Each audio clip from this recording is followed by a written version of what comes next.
كما عده أشهر علماء اليهود المتأخرون، ومنهم واحد اسمه فيلنان غاوين، دليلا على حرمة، خد النص دي وقال ايه؟ دليل على حرمة كشف الإسرائيليات لرؤوسهن. دليل ده يا جماعة يحرم على أي امرأة أو بنت صغيرة إنها تكشف رأسها. ويقول خد تاني، ويقول لك المفسرين لأنها شبعك. ويقول المفسر آدم كلارك، ده بقى نصراني، ده مسيحي، ما هوش ايه؟ يهودي. ده اللي ذكرنا اسمه منذ قليل. ايوه نعم. في تفسير لهذا النص عشان يقرا زكريا لهذا النص ان كشف المراه عن حجابها وعرضها على الرجال يعتبر مهانة عظيمة جدا. لو المرأة كشفت الحجاب من على الرأس او من على الوجه او من اي شيء يعتبر مهانة عظيمة جدا. شوف يا سيدي، وقد جاء في مدراش سفر العدد 5:18 في بيان سبب كشف الكاهن شعر المرأة. ازاي الكاهن يكشف شعر المرأة ويرسله؟ شوف بقول لك ايه: لأن من عادة بنات إسرائيل أن تكون شعورهن مغطاة. الشعور ايه؟ مغطاة. وبالتالي فإنه لما يكشف شعر رأسها يقول لها، إما يقوم كاشف كده يا أستاذ أشرف، عندهم في العقيدة شريعة موسى، يوم يكشف شعرها كده كأنه بيقول لها ايه؟ لقد فارقت سبيل بنات إسرائيل اللاتي من عادتهن أن تكون رؤوسهن مغطاة، ومشيت في طرق النساء الوثنيات اللاتي يمشين ورؤوسهن مكشوفة. انحرفت يعني بالنص. أي امرأة، لا أنا عايز أركز، أي امرأة تكشف عن رأسها في العقيدة عندهم في الكتاب المقدس في العهد القديم، ويعتبر أيضا إيمانا به اللي جاي في العهد الجديد، إن هو إيه؟ إن المرأة لو كشفت رأسها بقت منحرفة زي الوثنية. لماذا؟ لأنها خالفت ما جاء في ناموسهم، يعني منحرفة ضيعة. طب أسألك سؤال، لو واحدة جت كده في قناة عاملة نياب من ديانة معينة من عقيدة معينة مع زكريا، تبقى كشفة شعرها كده الشباب زي ما بيجيبوا الصورة وقصير خالص لغاية اهو ومحزق على الآخر وراحة جاية كده أنا أستحلفك بالله بعد ما قرأت الكتاب ده أتنهى عن خلق وتأتي مثله عار عليك وتبشر بكتاب مقدس. لا مش عايزين نشجع الشباب في وصفة، بس احسن يتفرجوا عليها يا شيخنا. لا عيب لا يجوز أيوه. ذكر النقاب بقى في المفاجأة بقى العجيبة. النقاب تفتكر فين؟ سفر نشيد الإنشاد. عارف لما تكلمنا عنه في الحلقة اللي قبل الماضية من 3 حلقات فقط. طبعا انت استاذ محمد هجمت هجوما شديدا على موضوع كلامنا عن بالعكس انا ما كملتش اصلا. يعني انا الناس قالوا انت ما كملتش ليه؟ قلت لهم استاذ اشرف وقفنا عشان مصنفات. مواقع كثيرا في موضوع نشيد الانشاد.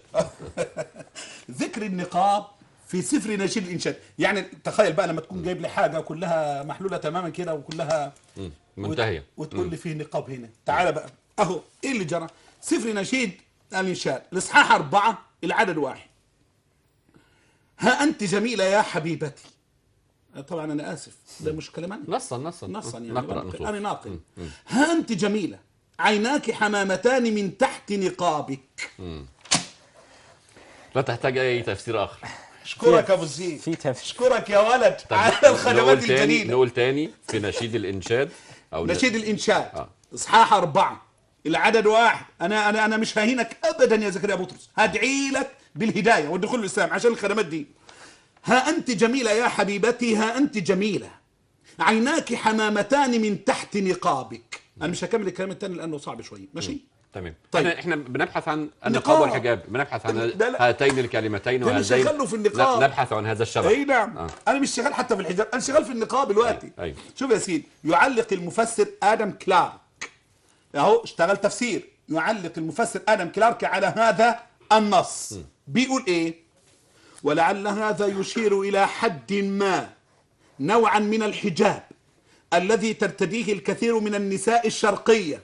النساء اللي ايه؟ الشرقية عندنا، ولكن بصفة خاصة في مصر، اللي عندنا في مصر، وهو نوع من القماش الأسود. حتى بعرفك يا زكريا الحجاب يبقى أسود والنقاب عندك أسود أهو. أنا بقول له نوع من القماش الأسود المصنوعة من شعر بعض الحيوانات وربما العنزة السوداء، وتتدلى من رأسه الحبال أهو حريري. واحدة منها تأتي من تاج الرأس ونزولا إلى الجبهة أهو إلى الجزء العلوي من الأنف، وفقط تحت العيون في المكان الذي يبدأ بالحجاب. للإطلاع على الجبين والعينين هذا حجاب جزئي ده انا مش حجاب كلي، مش مقتنع بيه، ده جزء ما ينفعش. ده ادم كلارك شو بقول لك ايه؟ لا يشمل فقط كل وجهه، انما هو بيقول ايه؟ لابد يشمل كل وجه، العينين والجبين استثناء، لانه الجبين استثناء، ولكن ايضا في الرقبه لابد يبقى فيه حجاب. الجيب اهو ايوه الجيب اللي هنتكلم عليه بعد شويه واسود خلي هو كان بالك. بتاع خلي الاسود. بالك. الله ايش بقول لك بيخدمنا. يا سلام. انا عايز بقى الشباب اللي بيتبعوا زكريا شباب عاقل، شباب مهذب، شباب مؤدب، شباب راقي، شباب منصف، استمعتوا ابوكم واستمعتوا الزغبي ابونا. انا عايزكم بقى تنصفوا. انا الوقت زكريا قاعد يطعن في ديني، اتكلم عن الحجاب، خدمني خدمه ان انا اثبت لكم تماما ان بناتكم اللي عاملين ده غلط، اللي اتباع زكريا غلط، واللي بيظهروا يوعظوا في الكنيسه هناك مع زكريا في القناه غلط. انا بثبت لكم وجوب النقاب وتغطيه الوجه والراس من العهد القديم والجديد. تعال معايا. انا بس عايز يعني حضرتك طبعا ما اتفرجش على افلام ولا صور قديمه، لكن استاذ محمد حمدي اكيد اتفرجت زمان في بعض الافلام اللي كانت بتطلع ثوره 19 وحاجات كده، فده كنا بنشوف زي الرسم في مصر حشمه ووقار للمسلمات والمسيحيات كان ووقار. كله واحد، زي واحد في مصر. ايوه في لحد ما بدات بقى الحركه النسائيه بروتستانت دخلوا مصر فهي نشروا الموضوع ده. تمام. طيب شوف يا سيدي، سفر ارميا الاصحاح 3 العدد 3: فاحتبس رذاذ المطر ولم يكن مطر الربيع، وصارت جبهتك بخطيبها جبهة امرأة زانية وأبيت أن تستحي. طب تعال نشوف يعني ايه الكلام ده كله. يعني كشف الوجه فقط. أيوة. اصبحت فقط بقى وصفها بهذه الكلمه الصعبه. انا والله ما اقدر اقول بقت امراه كذا لان العفيفه كانت تلبس الحجاب، اما الكاشفه عندهم كانت اما زانيه او تاركه للحياء، اللي بس تكشف وجهها والشاف. ده كلام تدرس يعقوب. طيب نقول، يقول مفسر الكنيسه تدرس يعقوب ملطي، انا مش انا اللي بفسر، اهو ده مفسر الكنيسه وبيستعين بزكريا بطرس. بقول ايه؟ لها جبهة زانية أي وجه نحاس، لا يعرف الخجل أو الحياء. قديما كانت النساء الفاسدات يضعن علامة على جباههن لكي يتعرفن عليهن أو يتعرف عليهن من يطلب الشر، اللي عايز الكلام اللي مش كويس يعرفهم من ذلك. ولأنها كشفت وجهها كانت العلامة على جبهتها فعلم أنها كذا. طب لو مش حاطة العلامة تبقى تاركة للحياء. تمام معايا يا أستاذ أشرف؟ عشان ما نظلمش يعني.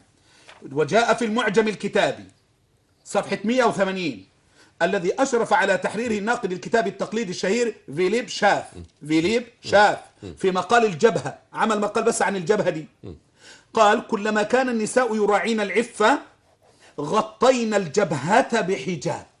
كل ما كانت المرأة بتراعي العفة تغطي جبهتها بحجاب، ما تظهرش حاجة من الجبهة أبدا. أهو مرة ثانية، كلما كان النساء يراعين العفة غطينا الجبهة بحجاب، فإن لم يفعلن ذلك كان ذلك منهن علامة على تركهن الحياء. يعني احنا اتفقنا اللي معلمة علامة على جبهتها يعني بتقول ان هي والعياذ بالله عايزة الشر من الرجال. طيب اللي كاشفه ومش حاطه العلامة يبقى تاركة للحياء، يبقى إنسانة فاسدة فاسقة على الطريق. على الطريق. ايوه تمام كده. تمام. شوف يا سيدي، نجيب حتة مهمة قوي. أنا بس قبل ما حضرتك تقولها أنا بقترح على حضرتك بعد هذا الجهد الكبير يعني ده كله من العهد القديم، إن حضرتك تعمل لنا كتاب اسمه الحجاب في الديانات أو الحجاب في الإسلام والديانات الأخرى. فعلا هذا الكتاب مهم جدا دلوقتي في التوقيت وهذه الحرب الشرسة على الحجاب. والله العظيم لا بادئ فيه من الليلة قبل الفجر ويترجم لأكثر من لغة، لأن هذا الموضوع أساسا يعني أنا نفسي بس أثرياء الأمة بدل ما أموالهم تروح تهدر على الفاجرات في فيينا وهنا وهنا وهنا في سويسرا، وفي حجز فنادق ضخمة جدا، وفي تبرع لحدائق الحيوانات بتاع الغرب. يتقوا الله، يساعدونا، بس يساعدونا مش يدونا فلوس، لا يفتحوا لنا المجال ده. يقول تعالى يا شيخ زوبي مطبع لك الكتاب ده، تعالى مطبعه لك وترجمه لك، وانا لوجه الله متنزل عنه، انا تاليفي لوجه الله كلية. بس ما في يقدموا لنا الكتاب، يراوا لنا برنامج زي ده مثلا. طب احنا يعني عايز يعني اريح حضرتك قليلا ونرجع لفاصل مثير شويه نستند عليه ونكمل مع حضرتك بعض الادله الاخرى. معاك يا محمد، والفاصل الثالث في حلقتنا اليوم مع مره اخرى مع زكريا بطرس.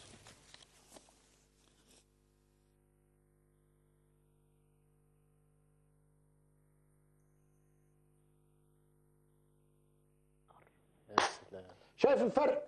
فرق شاسع يا ابونا. فرق دين القتل ودين الاحتقار والبغضاء من دين الحب والحنان والمشاعر الطيبة. لقد عرضت الفصل الأول في الكوميديا الإسلامية في حوار الحق حلقة 118 عن خلقة آدم وسقوطه. خلقته من طين منتن بالذات لازم. آسف للألفاظ الإسلامية الفاضحة، لعبكة، الإسلام تلاقيه لعبكة، مش معروف الشيء ونقيضه.